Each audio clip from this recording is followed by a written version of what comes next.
I was born a fighter. I came into this world as a fighter, and I'll leave this world as a fighter, as I do 2 jumping, spinning kicks into my grave.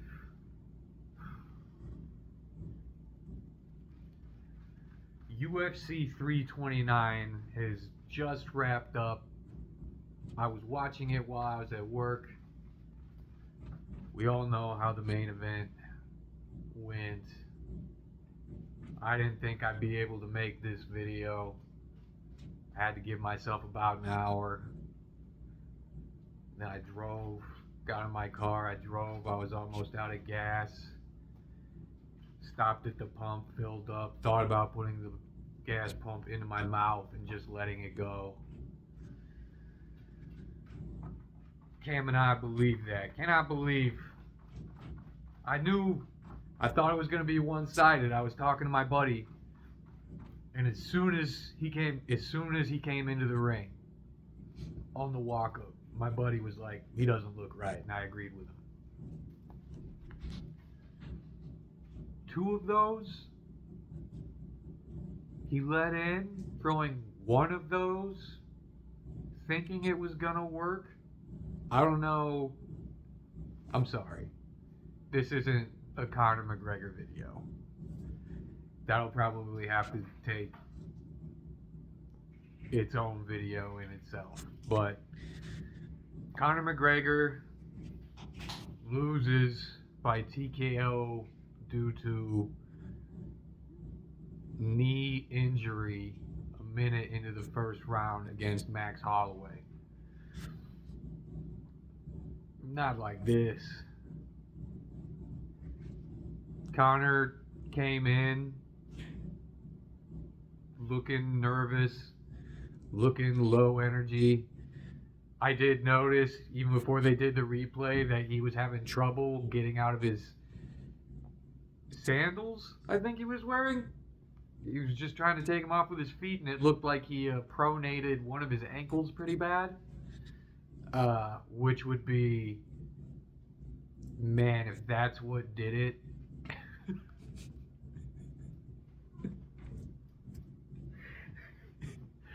I'm sorry, but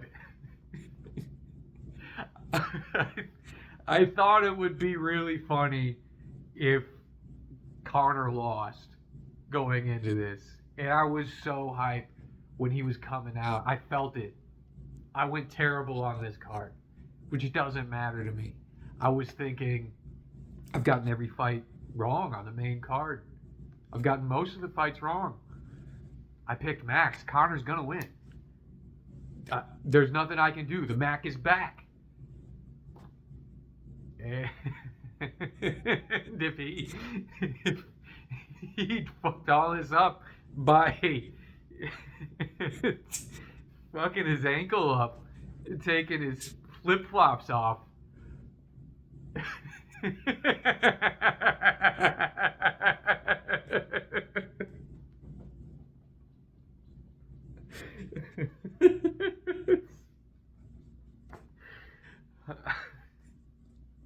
But it is what it is. Max was trying to get people excited for the trilogy. We're gonna run it back, guys. Don't worry, he's really tough. I think the only reason Conor was staying in while he was dealing with that injury was that he was hoping Max would just knock him out. That he wouldn't have to go out with a blown knee, walking out, not even speaking to the crowd. Absolutely insane. What a terrible end. What a terrible end to what is a really good card. It was a really good card up until that happened. It's so hard. And even at the end of that fight, Joe Rogan was like, We just gotta remember the good parts, guys. This was a really good card. Just remember Patty Pimblett, okay? Oh, God.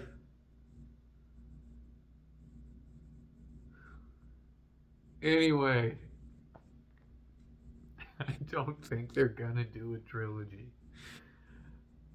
I'll just have to do a whole video about what I think about what's gonna happen with Connor after that main event. But Max Holloway gets it done. Not how I thought he would, but congratulations, Max Holloway. Uh,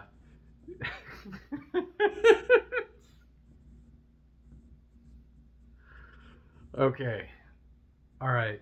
Moving on to the co-main event. We had BS. This one's ridiculous too. BSD versus Patty Pimblett. BSD just he just charged right in to his to getting finished. This card is the after feeling so heavy and empty on the drive home and at work. I I don't know if this is just one of the parts of grieving or if I'm realizing just just how good of a cherry on top that was for the card. Maybe that was the perfect ending because this co-main event was so funny too. BSD just goes in doing the BSD thing. Like I was saying in my last video, he just looks bad, but he gets it done. Except he didn't get it done. He charged right in, tried to shoot a takedown. Patty hit him with a guillotine, and then just he was able to turn it into the just a nasty Darce. I don't know if that's what it ended as, but whatever it is, he he choked BSD out cold. He didn't get a chance to tap. He fought through it. I'm sure BSD's the type of guy who wouldn't tap. He just goes out. So you gotta respect that at least. But he went out cold. Congratulations to Patty Pimblett. That was a nasty submission. That was a crazy performance. Um, I'm gonna put more respect on your name. So congratulations to Patty Pimblett. Patty Pimblett wins by nasty choke over BSD in the first round. Third, the next fight, the featured fight of the night, Corey Sandhagen versus Mario Bautista. Another fight, but with an injury, but this was actually caused by Mario Bautista. It was looking pretty competitive in the. It was pretty competitive in the first round, and then Mario took Corey down and he hit him with a nasty Suleyev stretch that he didn't complete, but he like must have hyperextended that leg because as soon as they got up at the end of that first round, Corey was wobbling back to his stool. Second round, Corey was able to make it his round, even though he was clearly visibly hurt from that injury. He was compromised. And Mario was going for that leg that round, but Corey was able to keep it together. His striking was good enough that he was able to take that round. But in the third, Mario just he was able to take it over with the grappling. He showed levels in the grappling after that injury. It was a good fight. It was a really good fight. 29-28 goes to Mario Bautista. I'm happy for Mario Bautista.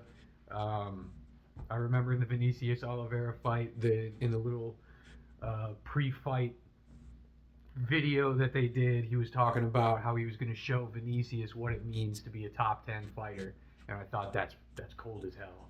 And I'm really happy that he gets to be a legit top five fighter in the bantamweight division. This could be a boost up for Mario. We might see another level up from him. So, congratulations to Mario Bautista. The next fight of the night, which was my favorite fight of the night, I think, definitely, was the Brandon Royval Loney Kavanaugh fight. You can't count out these contenders, these longtime perennial contenders. Brandon Royval, Justin Gaethje, Max Holloway. Uh, but man, what a fight. Brandon Royval, thank you. It's been less than a year, and you've given us like two absolute banger fights. Uh, but great fight. Round one, Brandon Moreno is just. I'm sorry, it's hard to think straight. Brandon Moreno is putting it on Lonnie Kavanaugh. Just the volume, um, being able to get in the pocket as quick as he did. It was hard for Lonnie to get too much off, but it was still pretty competitive. It was the second round that Lonnie really turned it up and he came really close to finishing that fight in the second round. And uh, but Brandon Royval, he stayed in there. I don't know what it is. I got to go back and look at that space helmet that I was talking about. I was pretty sure it was because he got in some traumatic, he got some head trauma or something, and that helps him. But that helmet might be a PED because this Brandon Royval just was able to take a beating in the second round and still look good at the end. Then round three came out, and he put it back on him. Lonnie Kavanaugh looked great, but Brandon Royval gets him out of there for the upset. Uh, Congratulations to Brandon Royval. Still hyped on the. I'm still on the Lonnie Kavanaugh train. Kid's good. Kid's great to watch fight. Next fight of the night was Terrence McKinney, King Green. This was crazy. This was a crazy fight because it looked like Terrence McKinney was gonna put him out. And the whole time that he was doing it, King Green never stopped. He kept bobbing and weaving, talking. You know, it didn't look, even though it looked like Terrence McKinney had him with his feet dangling off the edge. He was still King Green in there, and it looked like he became Green till the moment he went down. But in the last moments of that round, as Terrence is getting tired, King Green gets him up against the fence and just starts beating on him, drops him with a body shot, and takes him out in a buzzer beater of a finish. I couldn't believe it. Couldn't be happier for King Green. 4 fight finishing streak for King Green. I hope he gets that performance bonus. Um, I'm sorry. It's uh, let's see how much more of this I can do before having another. I don't know what's happening, if this is a mental breakdown or if it really is just that funny to me as I'm thinking about it now. But the headliner of the prelims, Robert Whitaker versus Nikita Krylov. Great fight. It was, Bobby's looking small. He is the only one who's been saying that he is he is a big guy. That he's bigger than people think. And seeing him against Nikita Krylov in that cage really showed that he is not a big light heavyweight. He's a very small light heavyweight, but it did give him that speed advantage. Now, Krylov was weighing down on him using the size, and he was able to neutralize him a bit in that first round. But Bobby just had the athleticism, had the striking advantage, was able to get in to the pocket despite the reach disadvantage, and gets him out in the third round. Hell yeah, Bobby Knuckles doing big man things. He's doing big man things as a small man. Let's see what's next for him. All right, let's get hyped. There was the bathroom break in between that and the Garbrandt Yanez fight, which Cody came out looking like he was gonna crack. He was cracking. It was great to see him come out so hard. Adrian Yanez right in there. Looked like it was going to be Cody's fight for a little bit, but then Adrian Yanez swinging those big right overhands, and then he was able to get him with one, wobbled him, and got him out of there. Great to see that for Adrian Yanez. Gave himself it was a nice moment to see him with the win on the mic, and hopefully this gives him a little bit more momentum so he can get some more fights. I think he wants to be active, stay active. So great for Adrian Yanez. Then the next fight was the fight before that, the Luke Riley Kai Kamaka fight? I believe so. Now, that was an early stoppage. I can't remember the last time that I saw a ref have to pull guys on the feet apart because of a TKO. It was early. I don't know how much would have changed if, was it Goddard in that fight? I don't think it was Goddard. I don't remember what ref that was, but it didn't look like Kai Kamaka was going to be able to come back from that. He was on shaky legs, but it was an early stoppage. I would have liked to see more, but great night for England. Great Saturday for England. I gotta give them that. I was kind of rooting on their downfall for no reason, but congratulations to England today.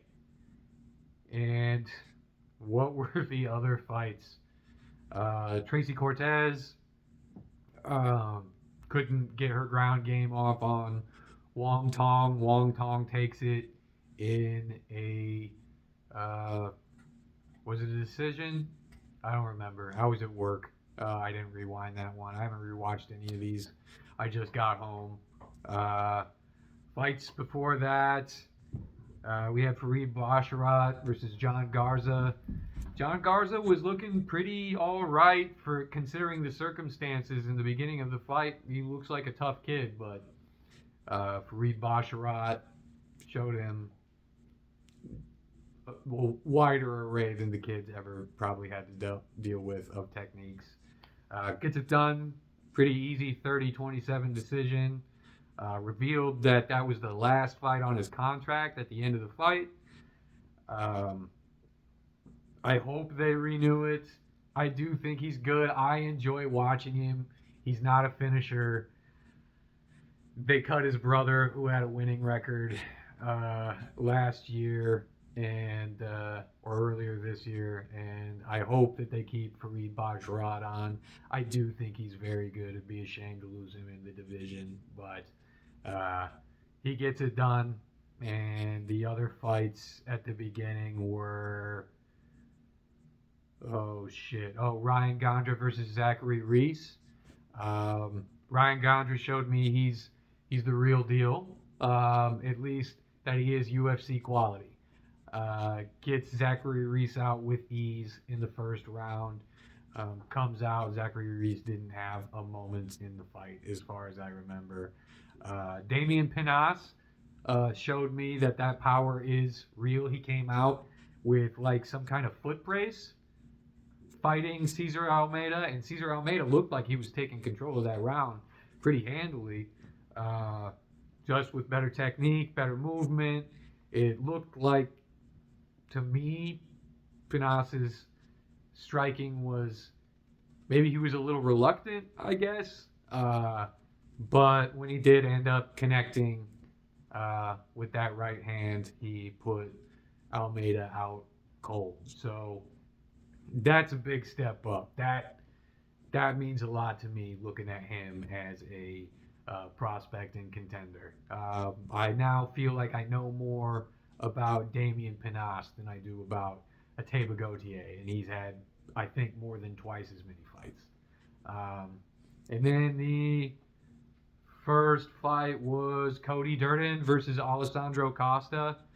Cody Durden was looking pretty good. I was thinking, man, maybe it's the Cody Durden run here, but Alessandro Costa was able to keep up with him, and then I think I was working again at the time, so I was helping somebody. I think he got him out with a submission in the second round. That could be completely wrong, but yeah. So those are my, I guess, recap to the whole card and my reactions to the results. What a tangled web we weave.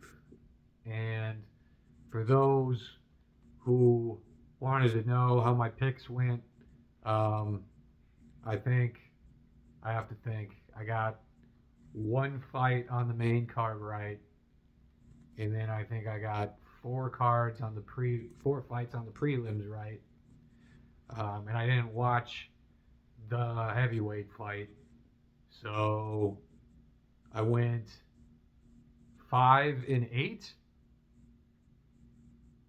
Not bad. Stay tuned for my next predictions video. All right. Um, rest well, my brothers and sisters. We'll see you in the next one.